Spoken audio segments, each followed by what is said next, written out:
لوگوں سے عزتیں تلاش کرتے ہو تو وہ کیا تمہیں عزت دیں گے؟ وہ تو کل اچھا کہتے ہیں پرسوں برا کہنے لگ جاتے ہیں۔ لوگوں کے سامنے گڈ بک میں آنا چاہو گے تو وہ تو سویرے تمہارے بارے میں کچھ کہیں گے، شام کچھ اور کہیں گے۔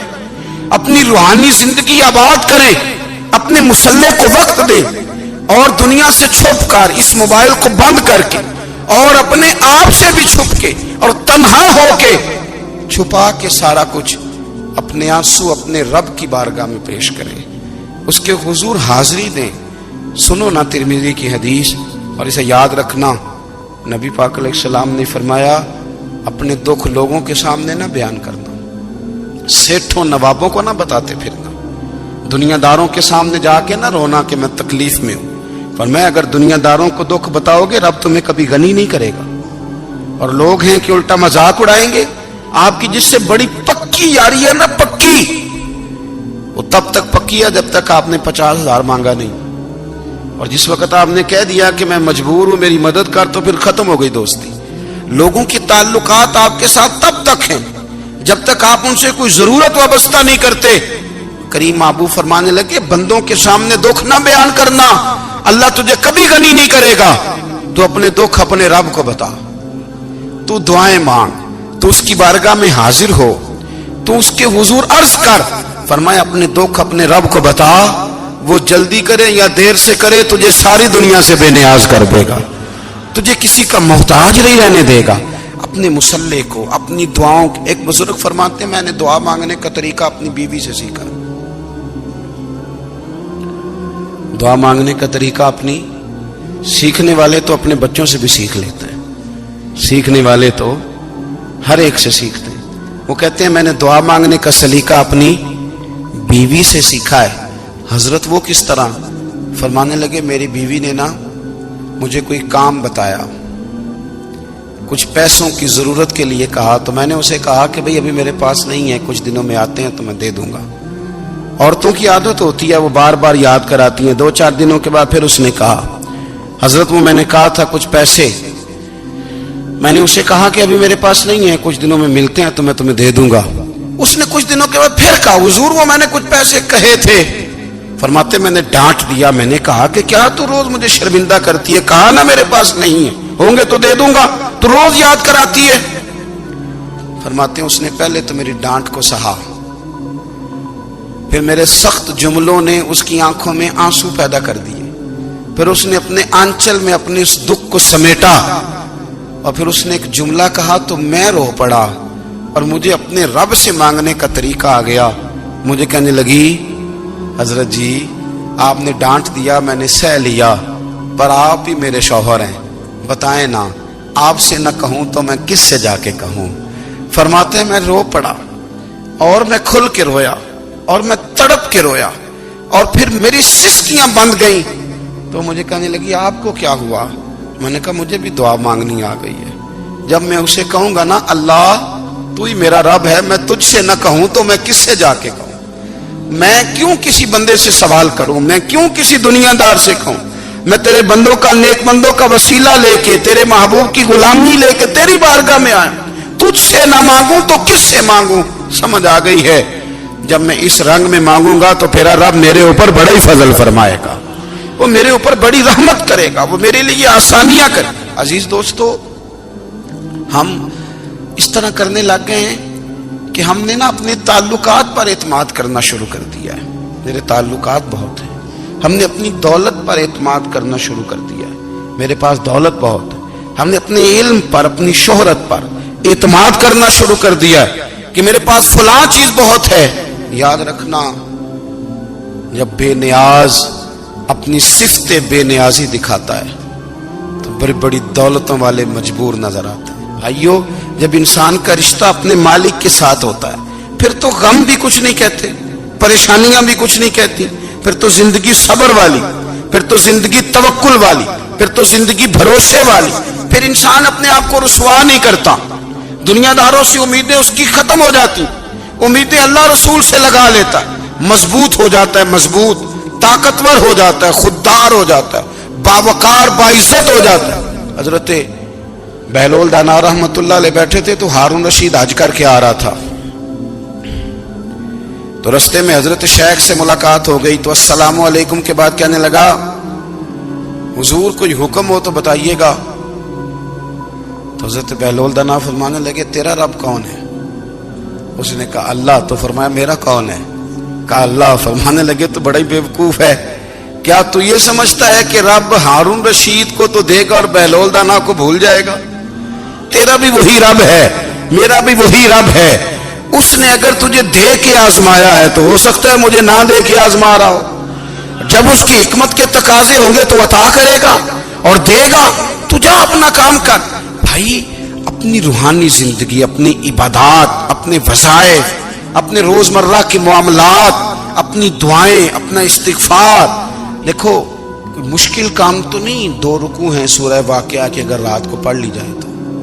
میں کس طرح یہ بات بیان کروں کہ تعویذ بانٹنا آسان ہے اور وظیفہ بتانا مشکل ہے.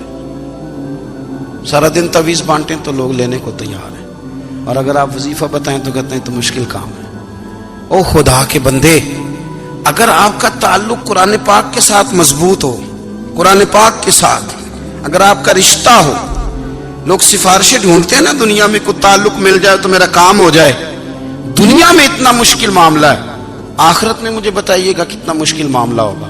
میرے نبی پاک صلی اللہ تعالی علیہ وسلم نے فرمایا جو لوگ سورہ ملک پڑھا کرتے تھے نا، سورہ ملک، یہ سورت ملک قیامت میں ان کی سفارش کرے گی، اور اس طرح کرے گی کہ کہے گی اے اللہ یہاں اس بندے کو جنت میں داخل کر دے یا مجھے قرآن پاک سے علیحدہ کر دے.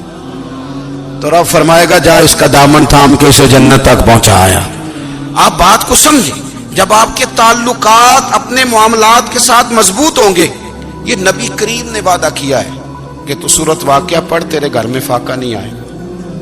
حضرت عبداللہ ابن مسعود رضی اللہ تعالیٰ عنہ بیمار تھے تو حضرت عثمان غنی رضی اللہ تعالیٰ عنہ تیمارداری کے لیے تشریف لے گئے اور جا کر کے کہا کہ آپ بڑے بیمار ہیں، آپ کی بیٹیاں زیادہ ہیں، میں چاہتا ہوں کہ خزانے میں سے کچھ مدد کروں.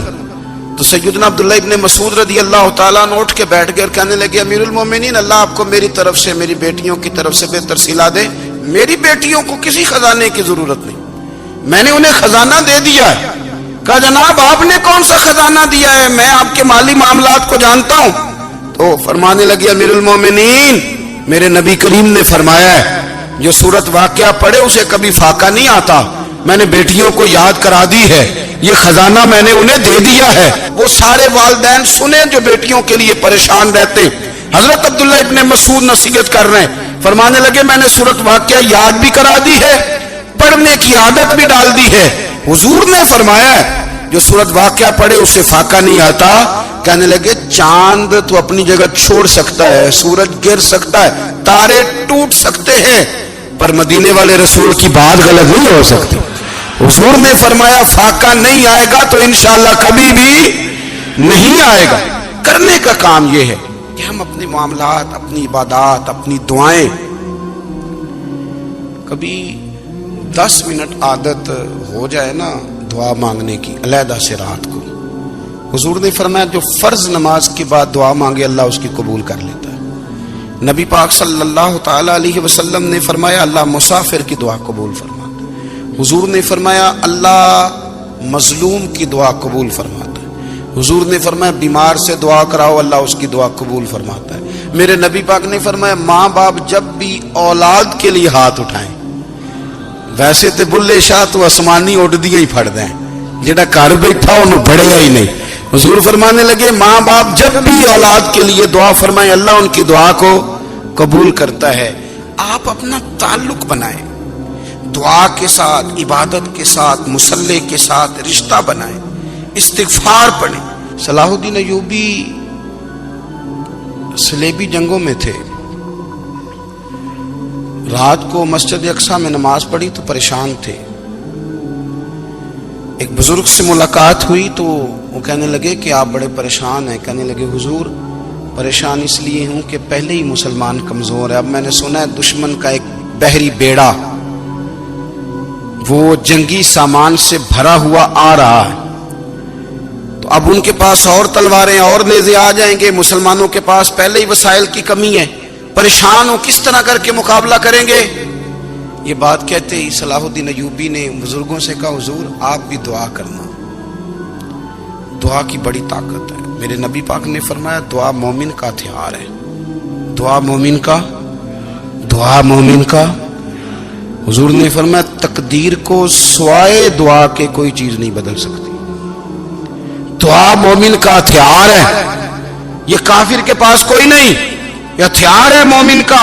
اللہ کرے آپ کو سمجھ آئے، پھر سنیں، کئی بار کہہ چکا ہوں، یہ ہتھیار ہے کافر کے مقابلے میں۔ جو تیرے پاس سب سے بڑا ہتھیار ہے وہ دعا ہے۔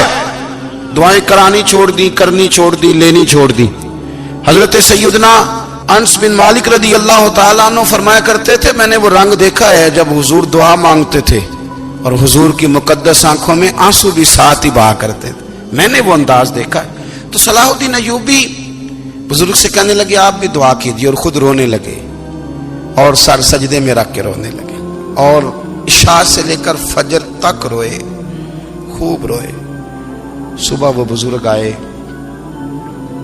تو صلاح الدین ایوبی کا خوبصورت اور ہنستا ہوا چہرہ دیکھا، کہنے لگے آپ بڑے خوش ہیں، رات تو میں نے بڑے روتے ہوئے دیکھا تھا۔ تو کہنے لگے حضور وہ جو بحری بیڑا آ رہا تھا نا وہ پانی میں ڈوب گیا ہے، اب وہ نہیں آ رہا، ابھی خبر آئی ہے تو میں بڑا خوش ہوں۔ بزرگ کہنے لگے اٹھ سینے سے لگ اور سن ایک بات، وہ بحری بیڑا پانی میں نہیں ڈوبا، وہ تیرے آنسوؤں میں ڈوب گیا ہے۔ وہ جو تو رات رویا ہے نا رب کریم کی بارگاہ میں تو وہ ڈوب گیا ہے۔ حضرت عائشہ صدیقہ رضی اللہ تعالیٰ عنہ فرماتی ہیں ایک عورت تھی اور اسے نبی پاک صلی اللہ تعالیٰ علیہ وسلم نے نا وہ کلمہ پڑھ کے مسلمان ہوئی، مدینہ طیبہ آ گئی تو حضور نے مسجد نبوی شریف میں اس کے لیے مکان، ایک سادہ سا کمرہ ساتھ مسجد کے بنوا دیا، وہیں رہنے لگی۔ اکثر وہ سیدہ طیبہ کے پاس آتی تو حضرت عائشہ صدیقہ رضی اللہ تعالیٰ عنہ فرماتی ہیں وہ بڑی باتیں سناتی اور آخر میں کہتی وہ ہار والا دن بھی بڑا عجیب دن تھا اور میرے رب کی قدرتوں کا دن تھا، وہ بھی بڑا عجیب دن تھا۔ سیدہ عائشہ صدیقہ رضی اللہ تعالیٰ عنہ ایک دن فرمانے لگی کہ تو ہار والے دن کا بڑا ذکر کرتی ہے، وہ کیا دن تھا؟ تو خاتون کہنے لگی اماں جی وہ دن تھا جب میرے رب پر بھروسہ اور مضبوط ہو گیا، جس دن میرا اپنے رب پر توکل اور بڑھا، میرے ایمان میں یقین میں اور پختگی آئی۔ کہنے لگی میں ایک گھر کی کنیز تھی، نوکرانی تھی، اس گھر میں ایک بچی تھی جس کے پاس سونے چاندی ہیرے جواہرات کا ہار تھا۔ اس زمانے میں نا چمڑے کے اوپر لوگ ہیرے جواہرات لگاتے تھے، کئی دفعہ سرخ رنگ کے چمڑے پہ لگائے جاتے تھے، وہ بچی پہنتی تھی تو کہتی ہیں وہ بچی کے اس نے اتار کے رکھا یا اس سے گرا وہ ہار تو چیل اسے اٹھا کے لے گئی گوشت سمجھ کے اور میرے سامنے اٹھا کے لے گئی۔ گھر والوں نے مجھ سے پوچھا، یہ بخاری میں موجود ہے، گھر والوں نے پوچھا مجھ سے کہ وہ ہار کہاں ہے تو میں نے کہا چیل اٹھا کے لے گئی۔ گھر میں کچھ چوری ہو جائے تو سب سے پہلا الزام کس پہ لگتا ہے؟ ملازمین پہ۔ کہتے انہوں نے مجھے بڑا مارا، بڑی تکلیف تھی، حتیٰ کہ میری شرمگاہ تک کی تلاشی، میری عزت اتنی خراب کی میں بتا نہیں سکتی۔ میں نے اپنی زندگی میں ایک واقعہ دیکھا، ایک امیر گھر میں چوری ہو گئی، ملازم کو اتنا مارا کہ وہ چارپائی پہ پڑ گیا، پولیس والوں سے اتنی مار پروائی گئی کہ وہ بیچارہ چارپائی پہ پڑ گیا، اور پھر وہ اتنا بیمار ہوا اور کچھ دنوں کے بعد پتہ چل گیا کہ چور تو اپنا بیٹا ہے ان کا، پھر اس کا انتقال ہو گیا۔ اب وہ سیٹھ صاحب اور گھر والے آ کے نا مرنے والے کے کان میں معافیاں مانگ رہے ہیں، کان میں۔ تو میں نے ان سے پھر کہا تھا کہ یہ تو اب چلا گیا ہے، تمہارا زور چلتا تھا نا تو تم نے قانون خریدا اور تم نے اسے جتنا ہو سکا تم نے اسے مار پڑوائی، تمہارے پاس جو عدالتیں تھی تم نے وہاں کاروائی کی، اب ایک عدالت قیامت کے دن لگے گی۔ یہ کمزور تھا نا، کچھ کر نہیں سکا۔ میرے نبی پاک صلی اللہ علیہ وسلم نے فرمایا سن لو، اگر سینگ والی بکری نے بغیر سینگ والی بکری کو تکلیف دی ہوگی نا تو قیامت کے دن اسے بھی بدلہ دینا پڑے گا کہ تیرے پاس سینگ تھے اور تو نے اسے مارا تھا۔ وہ خاتون عرض کرتی ہے سیدہ عائشہ کی خدمت میں کہ مجھے بڑا مارا، مجھے تکلیف دی، میں کہہ رہی تھی کہ میرے سامنے چیل لے گئی ہے پر وہ نہیں مان رہے تھے، اماں جی انہوں نے مجھے بڑا مارا۔ حضرت عائشہ صدیقہ کہتی ہیں پھر کیا ہوا؟ کہنے لگی اماں جی جب کوئی میرا مددگار نہ رہا، مجھے تکلیف دے رہے تھے، رسوا کر رہے تھے، تو میں نے اپنے رب سے مدد چاہی، میرے رب کی طرف میں نے توجہ کی، میں نے کہا مالک اب تو ہی میرا مددگار ہے،